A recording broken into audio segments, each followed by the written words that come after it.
Welcome to this tutorial. In today's guide, I'll show you how to view the last enrolled contact in a HubSpot sequence using the sequence ID. This is a powerful feature for anyone managing multiple campaigns and needing clear visibility into their outreach. First of all, open your preferred browser and go to HubSpot.com. Log in using your account credentials. Make sure you also have the necessary permissions since sequence access requires proper authorization. Once you're logged in, head over to the sales section. This is where all of your sequence-related tools are located. Next, click on Sequences. Here you'll see a list of every sequence you've created or that you have access to. If you have many, use the search or filter options to quickly locate the specific sequence by its ID. When you've found the sequence, click on the Enrollments link. This section shows you all of the contacts currently or previously enrolled. Look for the most recent entry to identify the last enrolled contact.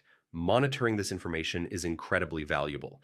It helps you stay on top of follow-ups, refine your outreach strategy, and make sure you're not losing potential leads. And that's it. You've now learned how to view the last enrolled contact in a HubSpot sequence using its ID. For more helpful HubSpot tutorials, be sure to subscribe and keep learning how to make the most of your CRM.